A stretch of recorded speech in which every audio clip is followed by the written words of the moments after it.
Raisoties diskusijām ap elektroenerģijas cenu kāpumu Latvijā, arvien straujāk aug to privātpersonu uzņēmumu un iestāžu skaits, kurus meklē dažādus energoefektivitātes risinājumus. Iemesls tam ir pavisam vienkāršs. Ik viens vēlas samazināt rēķinus. Viens no risinājumiem, kas īpaši populārs kļuvis pēdējo gadu laikā, ir saules kolektoru uzstādīšana. Atklājies, ka tos sevišķi izdevīgi ir izmantot tur, kur tiek patērēts liels siltā ūdens daudzums. Līdz šim apkurē izmantojām sašķidrināto gāzi. Tas bija diezgan dārgs variants, un attiecīgi mums vajadzēja meklēt iespējas, kā ekonomēt līdzekļus. Bet gāzes cenas pieaug, izmaksas kļūst arvien dārgākas, iestādes darba laiks ir 12 stundas dienām. Trīsreizēja ēdināšana šeit bērniem ir, tātad karstā ūdens patēriņš ir liels.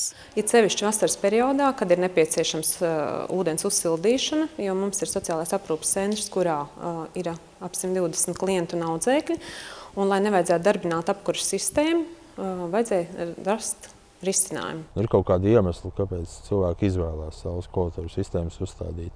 Un tad tie populārākie, protams, ir energoresursu cenu nepārtrauktais kāpums. Elektrība paliek dārgāka, vai ne? Ja mēs sākumā 100 latus maksājām fermā, tad tagad jau 500 maksājam.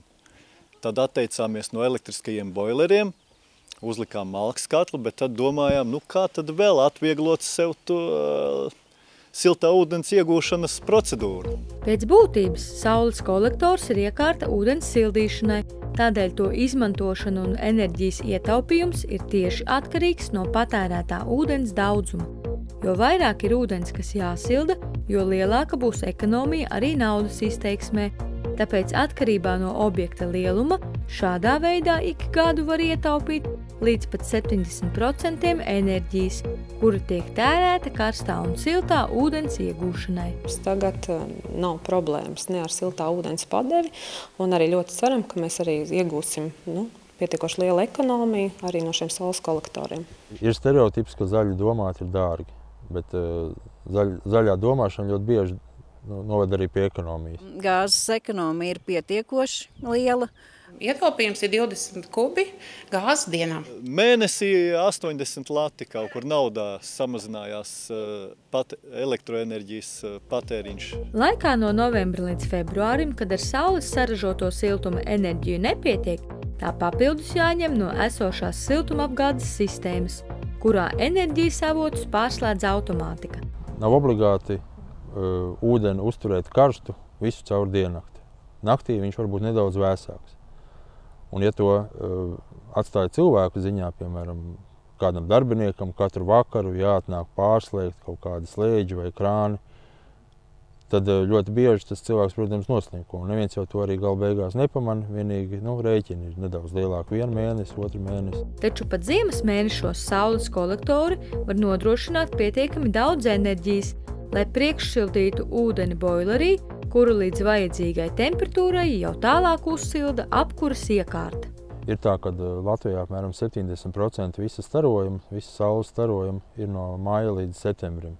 Protams, tā apkuras sezonai paliek samērā maz tā starojuma, bet februārī, martā ir pietiekoši daudz saulainas dienas, kaut arī ir -20 vai -30, tas ļoti bieži ir kailsals. Un tieši tad, kad ir kailsals, saule spīd un saules kolektori ļoti labi strādā. Palūkojoties uz solāro sistēmu pārklājumu reālos skaitļos un kvadrātmetros, jāsacina, ka šobrīd saules kolektori pārsvarā tiek uzstādīti privātmājās un pašvaldību pāraudzībā esošajos objektos. Uzņēmumos to ir ievērojumi mazāk, lai gan ūdens sildīšana ir aktuāls jautājums gan ražotnēs, gan darbnīcu dušās, gan arī zemnieku saimniecībās. Tad vienā brīdī parādījās Latvenergo kontrolieris pārbaudīt, ko mēs te daram, vai mēs nezogam elektrību. Jo elektroenerģijas patēriņš samazinājies. Viņš tur pārbaudīja visu un konstatēja, ka nekā nav.